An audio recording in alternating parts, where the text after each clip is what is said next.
Loué et remercié soit notre Dieu pour hashimwe ahimbazwe Imana yacu kubwa zino ndirimbo nziza cyane kandi ko dusubiye gukorana kuno mugoroba kugira ngo izina ryiwe turizanire ibyubahiro n'amashimwe nihahimbazwe ubwiza n'ubw'umwagazi mu by'ukuri twebwe turafise ku mutima kumuzanira ibyubahiro no kumusenga. Mbega byo tumarira iki yaba yaranesheje kandi akagira intsinzi kuri Satani, natwe ntitube abahizi, natwe duteza kunesha nk'uko nawe yanesheje. Nayifuza gusoma ijambo ry'Imana imbere yuko dusengera hamwe, hanyuma mwene data Frank araza kutubwira ikintu, hanyuma turaza gusenga kandi turasoma muri Korinto wa mbere igice ca 4, Abikorinto ba mbere igice ca 4 guhera ku murongo wa mbere. Que chacun nous considère comme des ministres. Umuntu natwiyumvire yuko turabasuku ba Kristo et des administrateurs des n'ababwiriza b'amabanga y'Imana. Umurongo wa 2, kandi ababwirizwa babagomba ko baboneka arabizigirwa. Umurongo wa 3, ariko kubijanye kubwanje ni kubwusa rwose gucirwa urubanza namwe canke n'urukinja rw'abantu, kandi nanje nyene sinicira urubanza. Umurongo wa 4, kuko ataco niyiziko, ariko sico kinsindanishiriza, ariko uncira urubanza n'umwami wacu. Umurongo wa 5, nico gituma mudakwiye guca urubanza rw'ikintu na kimwe igihe cago kitarashika, nico kuza k'umwami wacu azomurikira ibyari byanyigijwe mu mwiza, kandi azogaragaza inama zo mu mutima. Niho umuntu wese azohabwa n'Imana ishimwe rimukwiye. Umurongo wa 6, ariko bene data,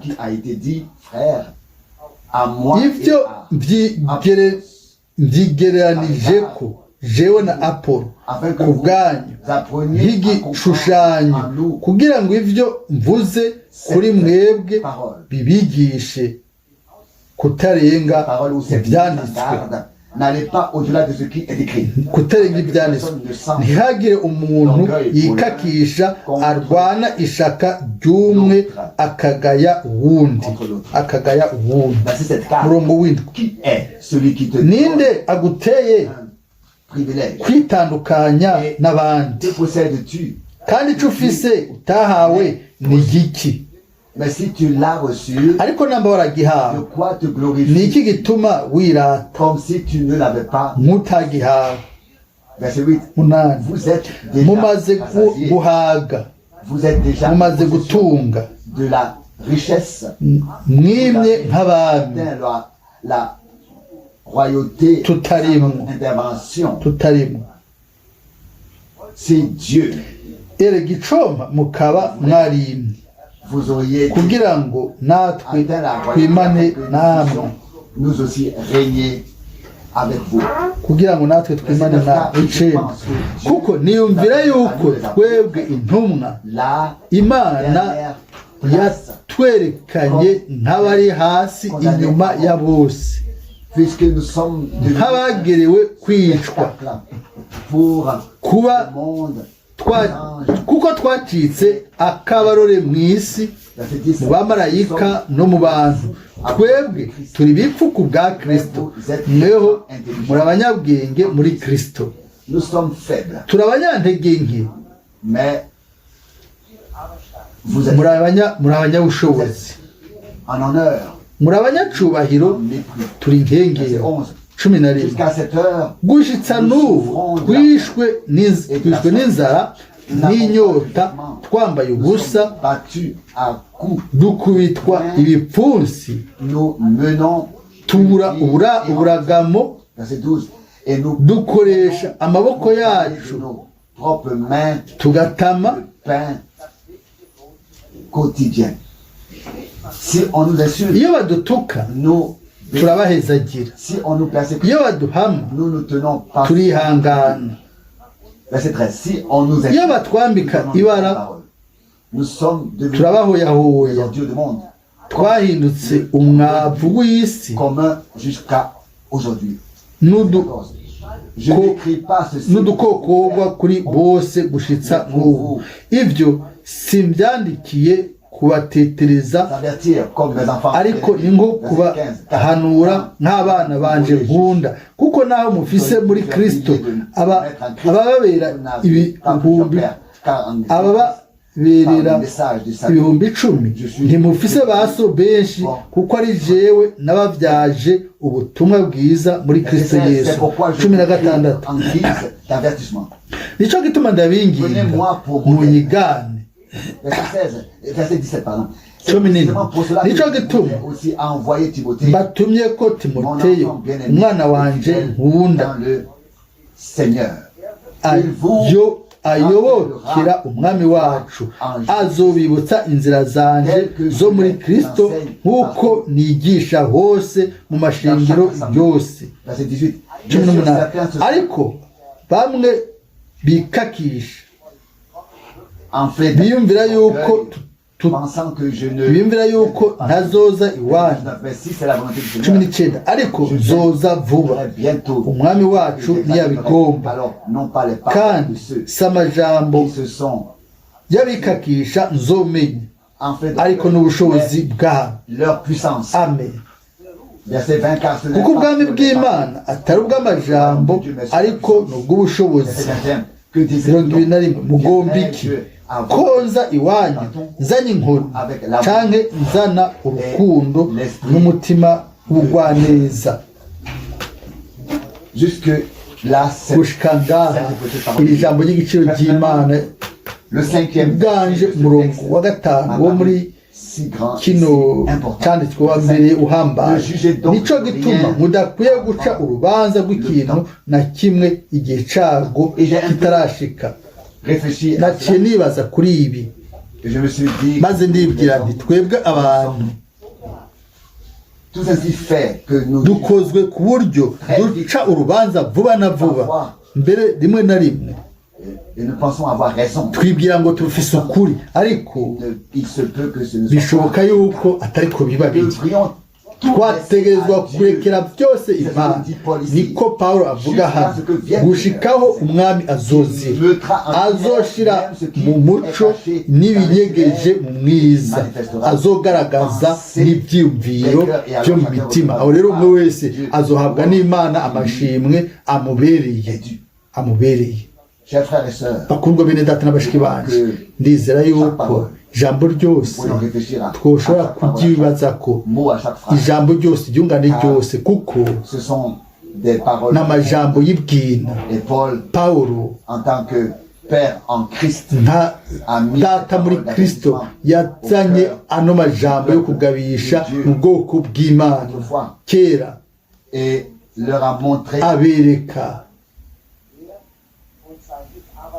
la position que lui et son collaborateur Apollos uruhagararo devaient assumer. rwiwe hamwe na Apolo, ibyo bagomba kubamwo. Bakundwa, tubona yuko Dans tout ce qu'il a mu dû byo traverser, yaciyemo byose il ne s'est pas lassé, ntiyigeze yihebura, ntiyigeze acika intege, ariko yagumye ari umwizigirwa appelé, kuri wa wundi yamuhamagaye, umwe yamutoranye, umwe yamuha d'accomplir ibanga rikomeye ry'ubukozi.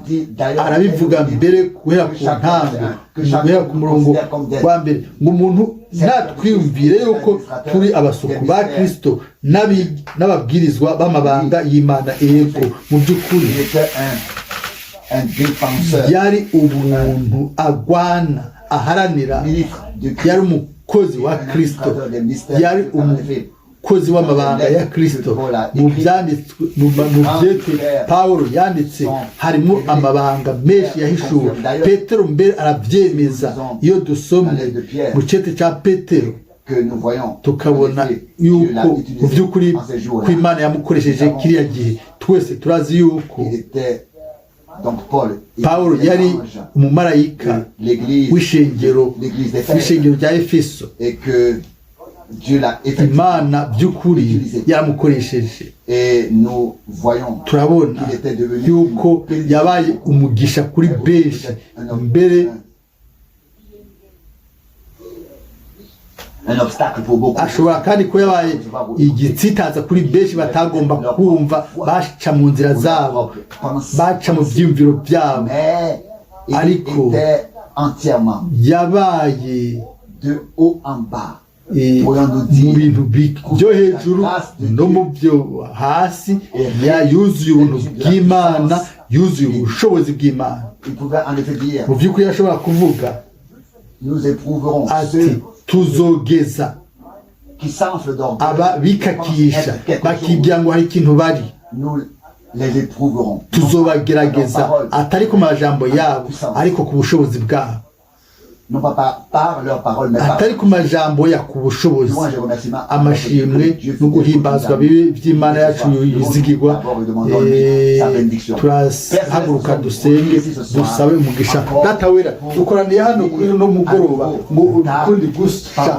dusome ijambo ryawe T'adorer, tugusenge exalter ton nom. tugushyire hejuru izina ryawe riri hejuru y'amazina yose mwami yesu kirisito turagusabye mu bwina bw'imitima yacu ntugende kure kuno mugoroba o mwami twe twaje kuri wowe mwami kugira ngo duhabwe umugisha nawe mwami turi ubwoko bwawe turi umukuku wo mu kiganza cyawe wacunguye wakijije wabohoye au prix de ton utanze au prix précieux de ton sang. igiciro cy'amaraso yawe igiciro kandi yera mwami waradutubohoye ubu turi hano mu kwizera kuno mugoroba tuzi ko uri wa wundi uwo wari uri mu gihe cya pawulo no munsi utegura ubwoko bwawe mwami ibintu byiza cyane turagushimiye turagusenga o mwami kandi turagusenga ngo ntuje kure yacu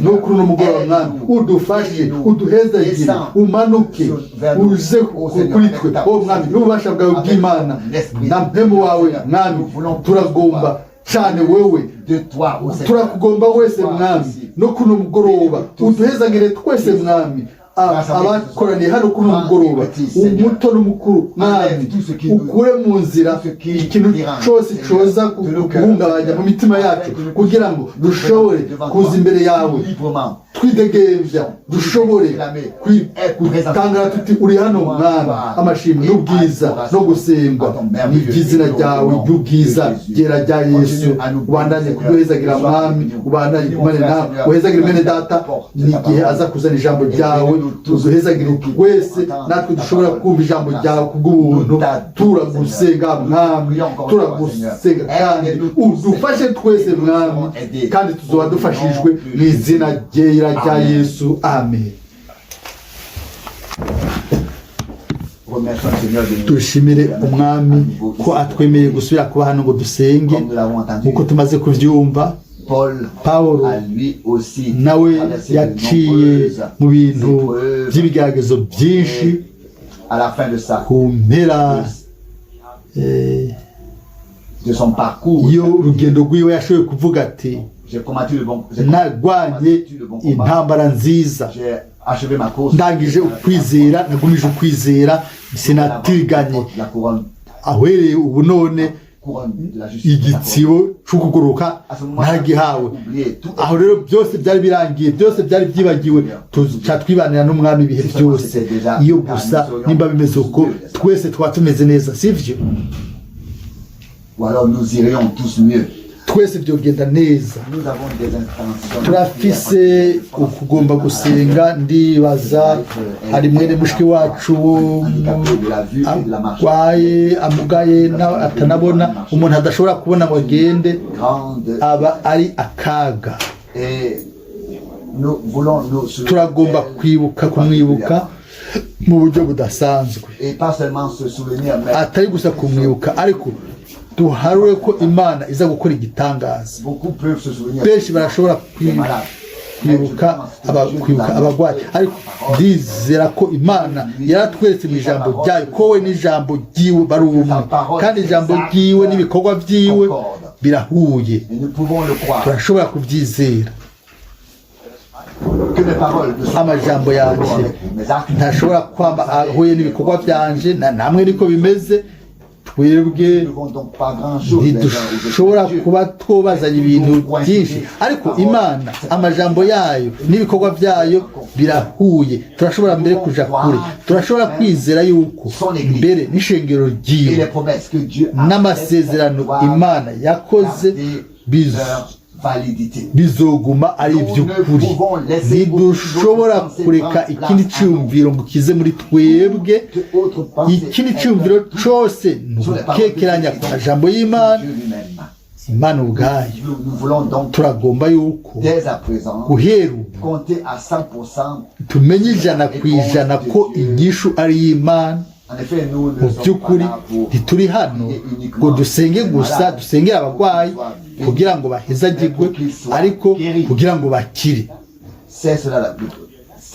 ibyo ni byari byo hano ntitubica iruhande oya ntitubica iruhande imana yaradufashe natwe tuzofata iby'imana yaduteguriye dufitiye amashimwe imana iyo mvuga twebwe ndagomba kuvuga umuntu wese ashimira imana hamwe n'umutima uri mu kuri iyo mwene data yampamagaye yarambwiye ati mwene data Frank ubuzi ko umwami yagarutse mu 1963 ndavuga ntoya ibyo nibishasha kuri jewe aravuga tego muri mwene data Branham yaragarutse kuri inosi ubu rero twamaze kubona turi mu gice cya kabiri cyo kuzamuka ndavuga oya ntaje ntabyo ndigera mbona ntaje ndarabona na kimwe uko bimeze kose abantu bije cyane mu butumwa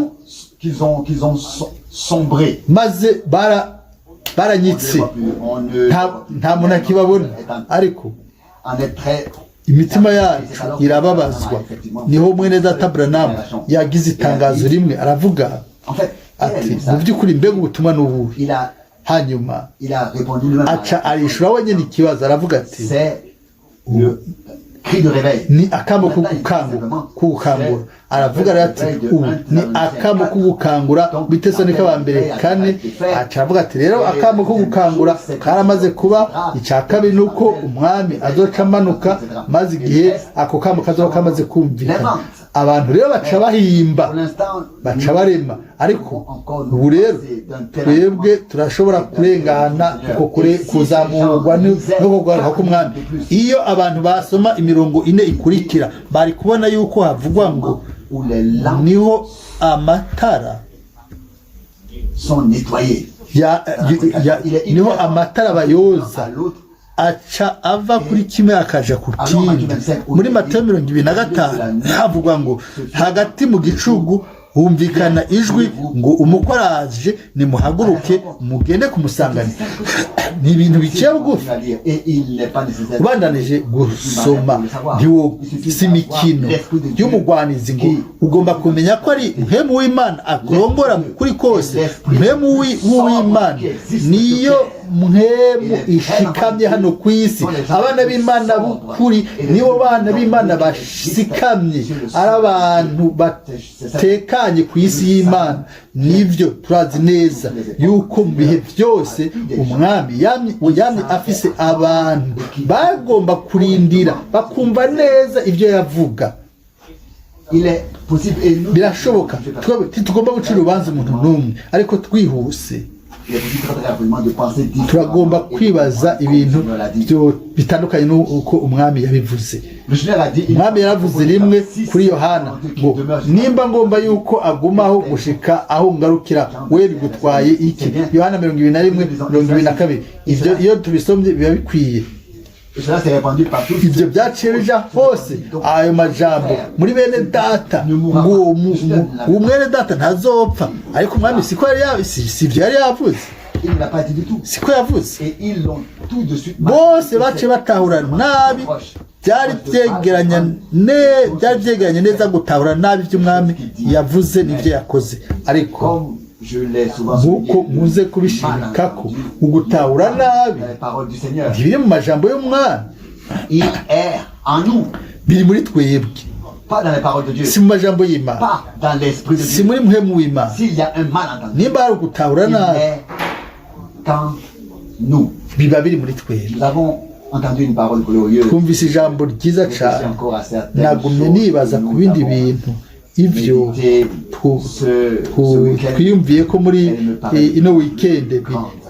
byambere bihambaye. Qui sommes-nous twe turi iki kugira ngo Imana ibe yaravuye mu bwiza bwayo yigire umuntu muri Kristo, hanyuma iducungure, réconciliés avec nous-mêmes itwuzuze et nayo, fait avec nous natwe itugiranire nayo isezerano ry'ibihe bidashira. Qui sommes-nous turi bande pour entendre, kugira ngo twumve twakire ces derniers muri jours, ino minsi ya nyuma dernier message, ubutumwa bwa nyuma, dernier discours de Dieu. amajambo ya nyuma y'Imana.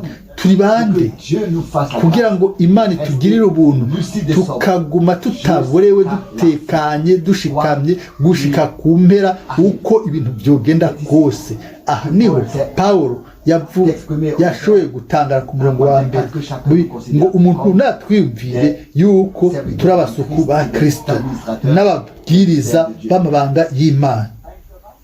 En effet, un intendant mu by'ukuri est placé à ugabura aba ashizwe hejuru y'ubutunzi, ubwo agomba kugabura neza nk'umwizigirwa.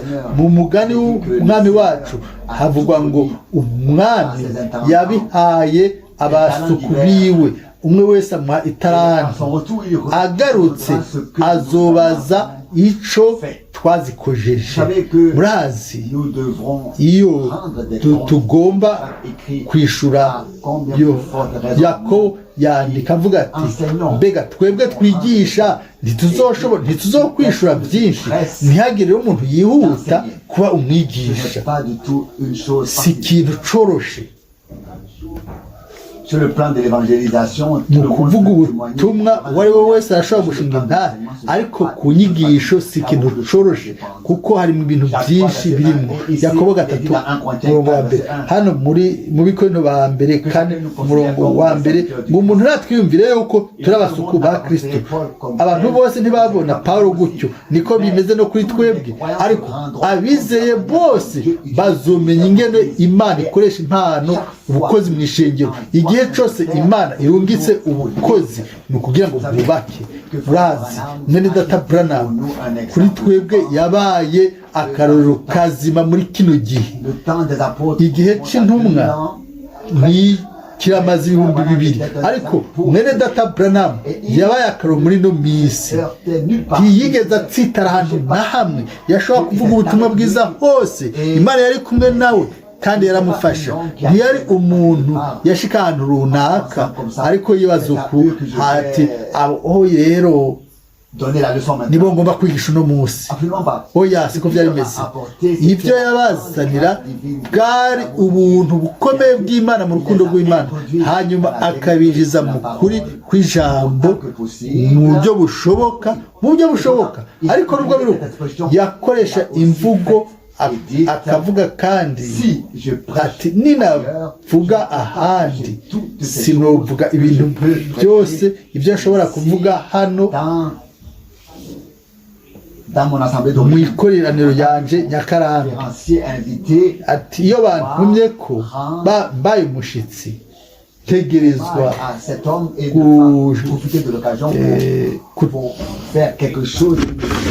gukora ikintu kitari ciza ku bw'abo bantu bantumye ko. Ndagomba kuvuga nk'umuvugabutumwa w'ikoraniro Nyakarambi, nk'umwungeri yagombye kwiga ibintu byinshi mu buzima bwiwe, kumbure mu buryo bugoye, hanyuma acamenya neza ingene agomba kwigenza mu makoraniro aho yaba yatumwe ko nk'umushitsi uba mu yandi makoraniro. Murazi ko ibyo bintu byose biva ku myimenyerezo umuntu ahabwa n'Imana ku bw'ubuntu. Nari mfise icyumviro mu mutima igihe naza hano uno munsi, mbega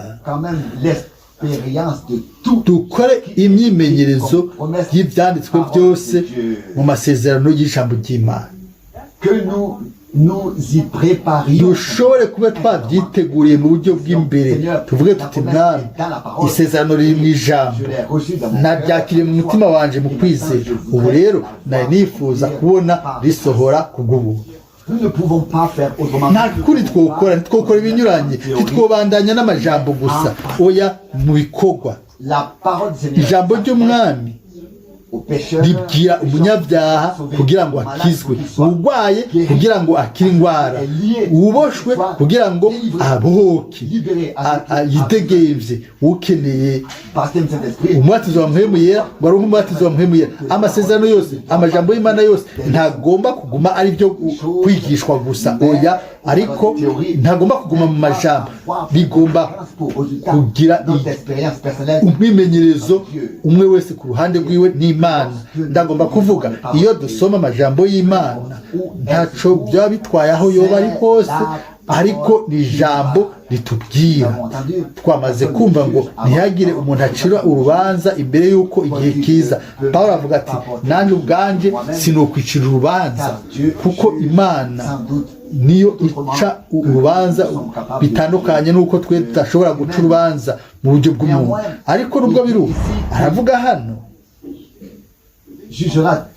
ati niyo izoca urubanza n'ibyo umuntu agabire mu mutima bizogaragara umuntu wese rero azoca aronka amashimwe ayo abereye twari kuvuga neza hano igihe ushaka twari kuvuga hano tuti igihe rero ibyiyumviro byo mu mutima bizohishurwa umwe wese rero azoca aronka igihano abereye ariko turanyaruka ku bihano iyo tuvuga ibihano twica kwiyumvira abandi iyo umuntu avuga ngo mwene data Frank igihe kizoshika aho abantu nka Ananiya na Safira bazogwa hasi abo bantu ntibigera bibaza kuri bo bama bibaza ku bandi ibyo si byiza simvuga ibi nk'ukugabisha ariko mu by'ukuri nk'ikintu gusa nabonye kiriho ibi ntaco bisobanuye murabe muri Bibiliya si muri rwanje gusa ni no muri Bibiliya zanyu ngo azoshira umuco n'ibinyegeje mu mwiza azobishira ahabona n'ibyibyo byo mu mutima ubwo rero umuntu wese yego reka some ibi neza umuntu wese rero wese azohabwa n'Imana ishimwe rimukwiriye mbega turindiriye mwibaza yuko mwiyumvira yuko Imana izodufyonyera kuri uriya munsi weekend yaheze twamaze gushimika cyane yuko igikorwa cyo gucungura c'Imana ni igikorwa cyo gucungura cyarangiye kandi uburake bw'Imana umupfumo w'Imana ibintu byose byari kudushikira byose byahambije umwami wacu umucunguzi wacu siko ikintu byari ikintu cyamurenganye hari ikintu na kimwe kitamushitseko igihano cyari kuri we kugira ngo turonke amahoro kandi mu mishago yiwe niho dukizwa indwara zose yego intumwa hano avuga ati ntavuga ngo ibicyumviro bizohishurwa hanyuma umuntu wese azoca aronka ishimwe rimukwiriye murashobora kubyizera yego canke oya ni ubwa mbere mbonye kumbure nimubyizera ubu ariko 100% ariko ni ubwa mbere ndabibonye mu buzima bwanjye namaze gushimika kino iki nari nagice ku murongo kuva kera nkuko namwe mukunze kubibona muri Bibiliya zanyu byanditswe neza yego nabice ku murongo utukura ariko haragera igihe amajambo akakubonekera gusha ukabona aragukubonekeye umwami aravuga ati sinje kubacira urubanza sinje kubacira ku iteka nje ahubwo kubajana hamwe nanjye ngo mbicarike ku meza yanjye kugira ngo mushobore kwinjira mu bwiza bwacu mu by'ukuri twarize yuko tutagomba gusubira gutinya ariko twizere n'umutima wacu wose ko turi abana b'Imana icyo tuzoba ntikiragaragara icyo gusa bisobanura aho nyine tuzoba tumeze ko turi abana b'Imana ibi nivyo nta muntu agomba kubisobanura bisumba ariko nibyagaragara ico uko tuzoba tuzosa nawe ntazoza kudukankamira azotwinjiza mu bwiza bwiwe ariko nubwo biri uko ndiyumvira yuko hano iri jambo mu by'ukuri niribwirwa abatoranijwe babandi bazoba bari mu ishengero mugeni mu butumwa bwiza buzotangazwa ubu mu kwezi kwa kane hariho aka karorero ka Daniel Keri we yarazamuwe agenda muri muhemo yarapfuye hanyuma ajanwa mu kirere cyo hejuru arashika hejuru aravuga ati ndaje jewe umuvugabutumwa yazanye abantu benshi ku Mana yari yibaza ati umuryango w'ikirezi uzoca wuguruka ijwi ryumvikana ngo izina ryawe ntabwo ryanditswe hano murashobora kwibaza izina ryawe nta ryanditswe hano murashobora kubisoma ariko ni abantu batari bagenewe n'Imana mu kuzuka kwa mbere ariko abantu bazoba bari mu kuzuka kwa kabiri ariko ni itandukaniro rinini cyane ndizera ko abo bose Imana yatoranije abagiriwe ubuntu bwo kumva ico muhemu abwira amashengero no kwizera uko nyene ijambo ryahishuwe ataco bakuyeko kandi atanico bongeyeko bashira ukuri mu mutima w'Imana mu mitima yabo ntibarenganya ivyanditswe ariko uno munsi bifatiye kuri uno murongo wasomwe wa 6 nagomba kubabwira hano mu gice ca nyuma kugira ngo ivyo mvuze kuri twebwe bibigishe kutarenga ivyanditswe nagomba gusaba kugira ngo menye neza nimba twatahuye muri kino kibanza cacu yuko igihe mu isezerano rishasha imvugo ngo handitswe mu byanditswe vyera ngo canke nkuko ivyanditswe bivuga iyo nimba tuzi yuko ari isezerano rya kera mbega twese twatahuye neza bino nimba handitse hano ngo ntiturengane bibigishe kutarengana ivyanditswe kera nta sezerano rishasha ryari ririho ndagomba gushimika kuri kino kintu kuko abantu benshi bavuga ngo jesi ndabyumva muri no misi ku telefone yego ngo Imana yabivuze ibyo mu isezerano rya kera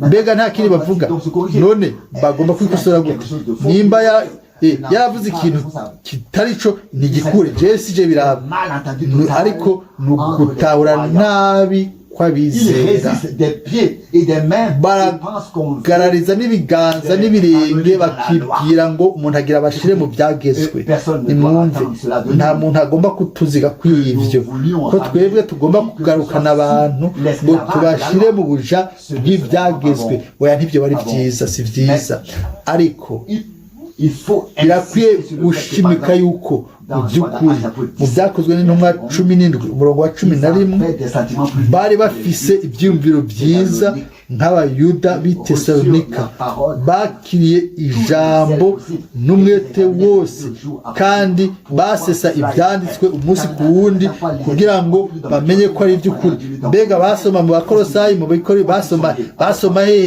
n'iki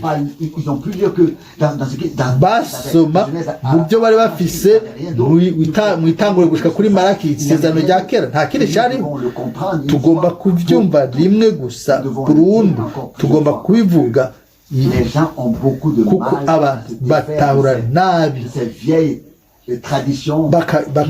bikabagora kwikura mu migenzo yabo yamaze kubajamwo kugira ngo bashobore kubona Imana nk'uko ari Imana imwe atari Imana ya kera ishaje mu isezerano rya kera hanyuma ikaba umusore mu isezerano rishasha oya niyasezerano Imana mu isezerano rya kera mu isezerano rya kera igatanga amasezerano niyo yasohoye mu isezerano rishasha turagomba kubibona tukabyakira mu kwizera ivyo Paulo avuga hano ni inkuru igenda isubirwamwo non seulement elle était byama bibaho kumbure ntibyari kiriya gihe ciwe ariko mu rungano rwose byama biriho hakaba abizeye barose byose atakintu na kimwe baba bagikeneye barahaze bamaze kuronka amatungo yose hanyuma baravuga mu buhemanyi mutari kumwe natwe baramaze kwima ijana ku ijana ariko ibyo byose byari byiza hanyuma aravuga hano ngo Imana nimba yarashatse ko mushikira kwima mu bwami natwe twari kuba twaraje tukaja tuganzanya nawe ariko rero ba mbere kane 8 yego Paulo nawe yaravuga ibintu nko mu busazi kugira ngo yamenyeshe abantu ashimika ntibashobore kwemera ngo batwawe n'amajambo agaragara niho yavuga ati ninaza iwanyu sinzosuzuma amajambo yanyu ariko nzogomba kubona ko harimo ububasha bw'Imana nimba Imana yarakijije indwara nimba yarayemeje ijambo ryayo umurongo wa 19 kuzuza umunwa biraroroshe biranyaruka ariko umutima ukaba ugaragara sivyo tugomba turagomba ko umutima wacu we wuzuye bitameze uko rero umutima wuzure kandi ku murongo w'icenda kuko niyumvira yuko twebwe intumwa Imana yatwerekanye nk'abari hasi inyuma ya bose nk'abagerewe kwicwa niko bimeze murazi abantu bicaye mu mirongo bumviriza mbere ukumva nta muntu n'umwe arigera abakankamira umuntu aje akaza imbere akaririmba baramukankamira uwundi munsi uwundi aje gatanga intahe akavuga ubutumwa yego aho rero niho aroha gukankamirwa nimba umuntu iyo uko aje imbere niko akankamirwa iyo intumwa rero ishitse ifise guhishurirwa kw'Imana n'ibintu byinshi bitanezereza abandi aho rero niko ikintu niho batangura kumunegura bagatangura kumurega ntibishobora kubura ariko yarabandanije ngo twebwe intumwa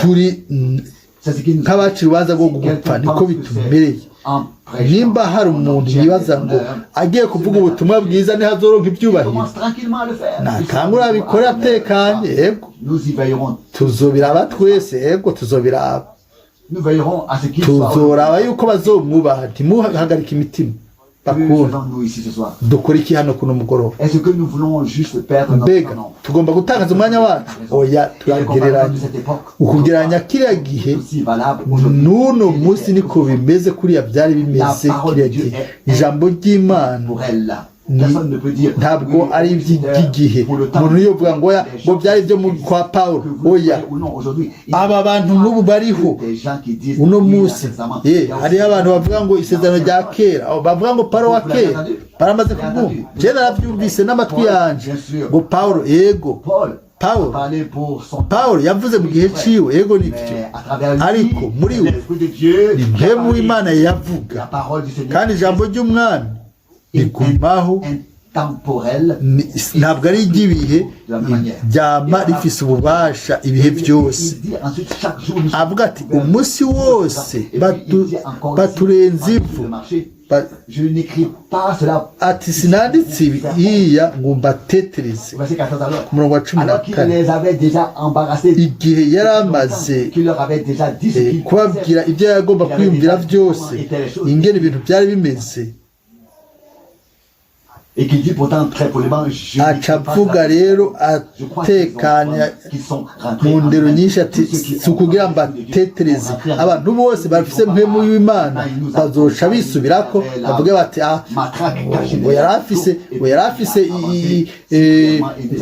ubuhiri inyuma yiwe yakubise hasi. Oya, umuntu afise mpemu y'Imana ntazoshira inkoni mu maguru y'abandi canke ntazokwibaza ati bashize inkoni mu maguru. Oya, twese tuzokoranira imbere y'Imana. Ubutumwa bwiza bwose buzoba burimo uguhishurwa gukomeye mu buryo bushobora kuzanwa harimo n'ijambo ry'ihumure ryo guhumurizwa. mbere tubikoresha kumbure rimwe na rimwe utuntu duto nitwo tubuza kubaho ibintu bikomeye n'Imana. Oya, utuntu duto duto nitwo tubuza tube ibitsitaza tukatubuza imyemerereze ihambaye n'Imana. ariko nitwaza imbere y'Imana tukumva n'umutima wugurutse kandi ibyo yavuze hano ngo mufise ababaganza benshi ibihumbi ngo abategeka benshi ariko mufise so umwe ubw'ubutumwa bwiza. mu Bikorino ba mbere 13:15 nivyo mumbabarire nimba ari umuntu hano mwebwe mutarigera mugira abana umurebye wagora kumva. ariko indero ni y'abana niko bimeze, ni y'abavyeyi ngo ninde muvyeyi ninde mwana tokosorwa n'umuvyeyi wiwe. ariko indero si y'abanyavamahanga. Oya, canke bari na senge canke base wabo. Oya, Imana niyo yabaye data wacu kubwa Yesu Kristo umwami wacu. kandi aratubwira ati mu gihushana nimwaguma hatagukosorwa guhabwa bose muba muri ibi byagwa, muba muri abana. sivyo? uko niko ibintu bimeze. ariko ndabisubiyemo, igihano ku bana si ku bantu bose. ntihende ni se w'umuntu. Imana niwe data wacu. ntimushobora kuza ukavuga uti ubu rero ndaje guhana abana, nakosoye abana bawe, nakose. Oya, urashobora kugerageza ariko ntibimera neza. data wo mu ijuru reka tumureke abari badukosora, tuvuge tuti mwana uri data wacu, uri Imana yacu. Yesaya umuhanuzi akomeye yarabivuze ati kuko uri data wacu, kuko Aburahamu nta na kimwe azi kuri twebwe, Israeli ntatuzi, nicyo gituma tuze kuri wewe. ni wowe data wacu, ni wowe Mana yacu. nivyo ni wowe kuri wowe tuje. Yesaya 63:16. Ego imbere yewe n'umunsi niho twakoreye aduhane mu buryo tubabara ariko bitubere neza. ugukosorwa kwacu ni ko bimeze imisi yose, ariko Imana ishoboye kuduhindura ubwayo. aho rero turashobora kuvuga dutekanye tuti harahiriwe uw'Imana ihanye, uw'Imana ikosora. Yego, abana bacu iyo tubakosora nabikoze rimwe cyangwa kabiri bamba babimbaza igihe cyose. ariko menya neza yuko nakoze ikintu, nabikoze buhoro buhoro cyane. ndabivuze kandi ndabikoze buhoro buhoro cyane, ariko hamwe n'Imana byama bigororotse, byama bitunganye. Imana ntitakaza kwihangana, irakosora ku buryo dushobora kwihangana naho twokumva tubabaye. ariko amavuta yo kudusiga bari ngaho buno nyene tukaca twiyumva neza, inyuma nk'uko twari tumerewe imbere. Ariko iyo umuntu yakosowe neza akahe gato kagufi uba wumva ufise ikintu kikunezereza. Yego twese turashobora kubivuga, ariko hano tubwirwa kandi ikintu turamaze kugishimika ku murongo wa 20, kuko ubwami bw'Imana atari ubw'amajambo ariko ni ubw'ubushobozi. Mugomba iki? Ko nza iwanyu nzanye inkoni canke nzana urukundo n'umutima w'ubugwaneza? Uwo ari wese yoshobora kuzana inkoni agakubita, ariko nka data mu mwami Yesu Kristo yari yuzuye urukundo rw'Imana rwari rwaramunyengetereye. Ndakunze kubivuga, inkoni mu biganza by'umwungere si kubw'intama, ariko ni ukugira akubite intambwe, akubite imfyisi, ibikoko by'inkazi. Yego, iyo umwungere yishimikiza inkoni oya, ntuzobona umwungere akubita intama. Ibyo ntibibaho. Umwungere afise igikorwa gusa cyo kuragira intama. Icya kabiri ni icyo gukubita imfyisi iyo ije, atari intama. Oya, imfyisi gusa. Uko niko Pawulo yabivuga hano, ngo mbega nzoze n'inkoni? Oya, aho ntiyabonye yuko harimo amabingira, ariko intama canke nzana urukundo na mwemu w'ubugwaneza. Imana igihe cyose tugirira ubuntu dushobore kuvuga ijambo ribereye mu buryo bubereye, mbere n'imvugo dukoresha nk'umuziki. Jewe sinzi kuririmba, sinabyo nzi, ariko iyo imvugo, iyo ijambo ingene uba wabivuze, ibyo nabyo biba bihambaye. Ndibwira yuko maze kubishimika ko hano haheze igihe iyo dusomye mu butumwa bwiza tubona itandukaniro mbere no mu bukozi bw'umwami wacu. Iyo yabwira abiwe yababwiza ubundi bugwaneza, iyo yabwira abamenyi yarabakubita, yarasenya amameza. Umwete w'umwami waramurya, nuko waramurya imbere wavuga uti mwami mbega wowe muri umugwaneza, imeza wayikubise, washanjaje ibintu byose, abantu bose washanjaje, bose wabashize ku nzira. Nkuko data wacu yavuga, iyo yadukubita yadukosora, yavuga ati ndaguhaye kubw'inzira. Niko byari bimeze. Uko niko umwami nawe yakoze kiriya gihe. Abantu bararetse, ariko ndababwira ibyo ntimubifate mineneko. Nubwo ubona ko hano bivugwa mineneko, hariho inyigisho ikomeye muri ino saa, kuno mugora, muri kano kanya, muri ano majambo ayo tudashobora kandi gushobora gufata neza muri kano kanya. Umwami yarabwira biwe n'urukundo rwinshi, yaravuga ati mwe mwahawe kumenya amabanga y'ubwami bw'Imana, n'abasengeye mwebwe naho Satani yagombye kubacurika umutwe, ntimuhagarike umutima, mwe n'abasengeye, byose bizogenda neza. Ariko iyo yabwira abanditsi abasadukayo, mwe mwamva zisize irangi inyuma, mu mwarabuze imbere, murashobora gusoma Matayo 23:37. Aho rero yarabacaha, yarabakonda, ariko nta na rimwe abiwe. Abatizera, abamushibuye, yabafata mu buryo butandukanye n'abamwemeye. Iryo ni ryo tandukaniro rinini. Iyo ijambo ryo kugabisha rije, iminsi yose ryamariza kuri ba bandi bateye umugongo umwami. Kandi nimba ari ukugabishwa kuri twebwe, ibyo nabyo birimo. Ndagomba kuvuga kugabishwa mu mvugo nziza ku bari babandi babaye abizera, ku bandi biba bikomeye, kandi baca babitsitara ko bakavuga ati ubu rero ni jewe ariko arabwira, ubu rero biraheze. Igihe cyose twaba dushoboye kuba twohamagarwa mbere ijambo ry'Imana rikadutumbira, biba bimeze neza. ariko byaba bikomeye bitakituraba Si Dieu ne s'adressait pas imana à nous, itakivugana natwe itakitubwira byose bigenda gute none biba byarangiye kuri twebwe ibi bice bisobanura ko imana yaduhebye renoncer. yadutaye oya imana Adressé à nous, yabitubwiye pour nous cyane abandonner. C'est ntiyotureka pour nous. yarahindukiye iraza kuri twebwe ntiyotureka igorogota igiciro cyari kirengeye cyane ntashobora kutureka nta na rimwe mwami wacu Certainement, by'ukuri son œuvre azokora igikorwa dans ciwe tous les siens. mu biwe bose. Permettez-moi d'exprimer ce souhait en guise de conclusion.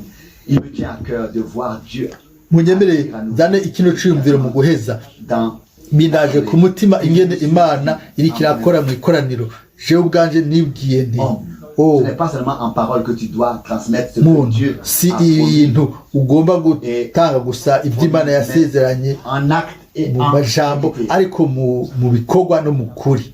Un jour umunsi umwe dans une assemblée, j'ai mu ikoraniro et j'ai dit naratsitaje abantu ndavuga nti nta ntumwa n'imwe yigeze ivuga ubutumwa bwiza bwo gukira indwara bose baca barabishaka et je m'y attendais et je l'avais dit. kuko nari ndabirindiye kuko nari nabivuze C'est nka vrai. ni ukuri Vous ne pouvez pas me chercher ntushobora kundondera un seul endroit où aho mbonera aho Pawulo yigishije igikorane ngo avuge ko abantu bagomba gukirwa na Petero na Filipo, ariko je ndashobora kubereka imirongo myinshi aho abo bantu bavuze ubutumwa bwiza bwa Yesu Kristo, abantu baye bagakira, ababoshwe bakabohoka. Ndashobora kubibereka mwese, ndashobora kubibereka, ndashobora kubereka iyo mirimo. Filipo i Samariya, Pawulo ashika mu gisaga, umukuru yari hajya agwaye kuko nawe asharakira. Ndababwira kuno mugoroba aho niho Imana igomba kutugarukana. Yaduhamagaye kuvuga ubutumwa bwiza, ibimenyetso bizokurikira bize. Ntiyigeze avuga ngo genda muvuge ibitanga ibimenyetso. Yavuze ati vuga ubutumwa bwiza, ibimenyetso nibyo bizokurikira abazoba bize. Kumera haranditswe ngo umwami yemeza ijambo n'ibimenyetso n'ibitangaza byabikurikira. Ntihigeze havugwa ubutumwa bwiza ku bimenyetso n'ibitangaza, havuga ubutumwa bwiza Kristo yabambwe akazuka, Imana yemeza ijambo ryayo. Co kimwe niko bigomba kutumerera muri no minsi, kugira ngo dutangaze ubutumwa bwiza mu buryo buhimbara Imana, kugira ngo ishobore kuza hagati yacu no mu makoraniro y'abizera. Amen. Inyuma y'uko ukugaragaza kwa nyuma, igisitaza ca nyuma kizoba cakuweho, maze inzira ikaba yuguruye, tugashobora kuba two kwiterera hejuru atankomezi, ariko dutwahawe ku mababa y'inkukuma, tukaduzwa hejuru mu kwizera, kugira ngo ijambo ry'Imana rishobore kwemezwa. Turizera yuko Imana yagarukanye ibintu byose, yaramaze kugarukana. Ibi bigomba guhishurwa bikagaragara. Bakundwa, tugomba kuza mu gikorane cy'Imana duciye bugufi, dufise ubushizi bw'amanga yuko umuntu wese ategerezwa kandi agira umwimenyerezo n'Imana. Ntidushobora kuza mu gikorane ngo turirimbe indirimbo zimwe, hama dusome ijambo, hama dusenge, hama dusome gusenga. Oya, sivyo, si vyiza. Byari vyiza kumbure mu gice ariko ubu tugomba kuza twese mu nyonga y'Imana, tukiyugurura, tukamenya yuko, tukarindira yuko aza we nyir'ubwiwe hagati yacu. Aho rero ijambo ryiwe rica rivugwa mu kanya kagufi. Aho rero araronka umwanya wo kugaragara, yiyerekane nk'uko agomba, kubw'ijambo, kubw'amaraso no kubw'amahemu. Ni bangahe muri twebwe bashobora kwizera yuko umwami azobikora? Ego, je ndavyizeye, marura ku Mana ko izobikora. en tant ko tuza ngaha qu'intendant des mystères. nk'abagabura amabanga y'Imana kubera iki tuyabigabura ibihe byose ngo ibi twame tubigarukana tubigarakana oya siyo ntumbero. Intumbero y'ikintu n'Imana nuko iduha ibintu kugira ngo tumererwe neza, atari gusa kugira ngo tubizane ahantu heza hanyuma tubitondeke kimwe iruhande y'ikindi ngo heraba ikintu ngaba kimeze neza. Oya, iby'Imana yatanze byose ntibabishira ahabona, ntibaca babi ngo abantu baze kubiraba. Oya, umuntu agomba kubibamwo abigiramo umwimenyerezo. Twebwe nk'abana b'Imana ibyo nibwo byagomba kuvuga. Imana igomba kuduha impano y'ibyo bintu ubwo ubuntu. Aho rero ubwami bw'Imana ntibuzoba ari amajambo gusa, ariko mu bushobozi bwa mpemu yera n'ububasha. Mwebwe mwese mwagiriwe amahirwe yo kumva ijambo ry'Imana, bizera n'umutima wabo wose muri Yesu Kristo umucunguzi wanyu, wanje n'uwanyu. Mushobore kubwa mpemu w'Imana kuronka ukwizera kuri kuzima ufise ubuzima mu mitima yacu, kugira ngo Imana ishobore kugaragara. Dutegerezwa kurindira yuko umwami aza hagati yacu. Tugomba kurindira yuko ahezagira, tugomba kurindira ko akiza, tugomba kurindira yuko akiza indwara. Ibyo bigomba kuba intumbero yuko twe dukorana, tukavuga tuti mwami ibyo wakoze byose kera mu bukozi bwawe, hanyuma mu ishengero wera kuri Pentekote nusubira ubikore ukundi gusha, muzobona yuko tudakeneye gukora n'ingomezi. Dukeneye kwizera, turindire, maze ukwizera kuzonyiganyiza ukuboko kw'Imana, kandi ikiganza c'uburyo c'Imana kizoshirwa hejuru, kigumana intsinzi. Ndafise ubushizi bw'amanga niko Imana izobikora. Amen, amen.